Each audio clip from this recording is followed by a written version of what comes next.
અર્જુન, ભગવાન શ્રી કૃષ્ણને કહે છે કે બુદ્ધિના કેટલા પ્રકાર છે? મનુષ્યની બુદ્ધિ કેટલા પ્રકારની છે?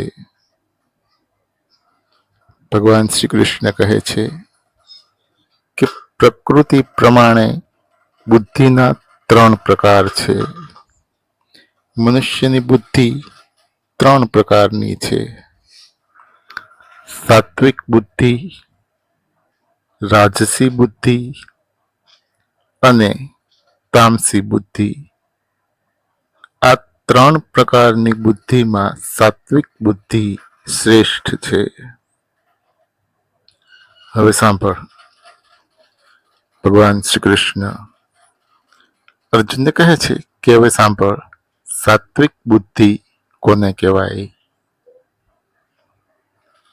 જે બુદ્ધિ વડે ધર્મ અને અધર્મને સમજી શકાય, બંધન અને મોક્ષને સમજી શકાય, આવી બુદ્ધિ સાત્વિક છે, આવી બુદ્ધિ શ્રેષ્ઠ છે.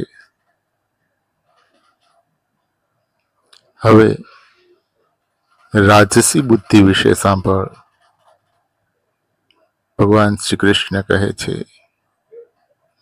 કે જે બુદ્ધિ વડે ધર્મ અને અધર્મને સમજી શકાતા નથી, બંધન અને મોક્ષને સમજી શકાતા નથી, આવી બુદ્ધિ રાજસી બુદ્ધિ કહેવાય છે. હવે તામસી બુદ્ધિ વિશે સાંભળ. ભગવાન શ્રી કૃષ્ણ અર્જુનને કહે છે કે જે બુદ્ધિ વડે અધર્મને ધર્મ સમજી લેવાય છે, બંધનને મોક્ષ સમજી લેવાય છે, આવી બુદ્ધિ તામસી બુદ્ધિ સમજવી, જે નિમ્ન કક્ષાની છે. અર્જુન, ભગવાન શ્રી કૃષ્ણને કહે છે કે જ્ઞાન કેટલા પ્રકારના છે? મનુષ્યનું જ્ઞાન કેટલા પ્રકારનું છે? ભગવાન શ્રી કૃષ્ણ કહે છે કે મનુષ્યની પ્રકૃતિ પ્રમાણે જ્ઞાન 3 પ્રકારના છે. મનુષ્યનું જ્ઞાન 3 પ્રકારનું છે: સાત્વિક જ્ઞાન, રાજસી જ્ઞાન અને તામસી જ્ઞાન. આ 3 પ્રકારના જ્ઞાનમાં સાત્વિક જ્ઞાન શ્રેષ્ઠ છે. હવે સાંભળ, ભગવાન શ્રી કૃષ્ણ અર્જુનને કહે છે કે હવે સાંભળ, સાત્વિક જ્ઞાન કોને કહેવાય? જે જ્ઞાન વડે જુદા જુદા બધા જ પ્રાણીઓમાં એક જ પરમાત્માનું સ્વરૂપ દેખાય, આવું જ્ઞાન સાત્વિક છે, આવું જ્ઞાન શ્રેષ્ઠ છે. હવે રાજસી જ્ઞાન વિશે સાંભળ.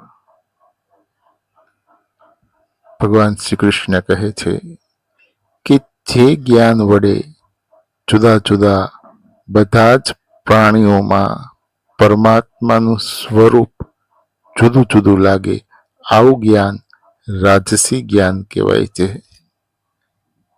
હવે તામસી જ્ઞાન વિશે સાંભળ. ભગવાન શ્રી કૃષ્ણ કહે છે કે જે જ્ઞાન વડે જુદા જુદા બધા જ પ્રાણીઓમાં પરમાત્માનું સ્વરૂપ જુદું જુદું લાગે, આવું જ્ઞાન તામસી જ્ઞાન કહેવાય છે, જે નિમ્ન કક્ષાનું છે. અર્જુન,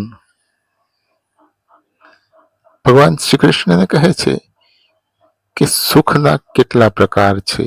મનુષ્યનું સુખ કેટલા પ્રકારનું છે? ભગવાન શ્રી કૃષ્ણ કહે છે કે મનુષ્યની પ્રકૃતિ પ્રમાણે સુખના 3 પ્રકાર છે. મનુષ્યનું સુખ 3 પ્રકારનું છે: સાત્વિક સુખ, રાજસી સુખ અને તામસી સુખ. આ ત્રણ પ્રકારના સુખમાં સાત્વિક સુખ શ્રેષ્ઠ છે. હવે સાંભળ, ભગવાન શ્રી કૃષ્ણ અર્જુનને કહે છે કે હવે સાંભળ, સાત્વિક સુખ કોને કહેવાય? પરમાત્માનું સ્મરણ કરવાથી, પરમાત્માનું ધ્યાન કરવાથી, યોગનો અભ્યાસ કરવાથી જે સુખની પ્રાપ્તિ થાય, આવું સુખ સાત્વિક સુખ કહેવાય છે, જે શ્રેષ્ઠ છે. હવે રાજસી સુખ વિશે સાંભળ.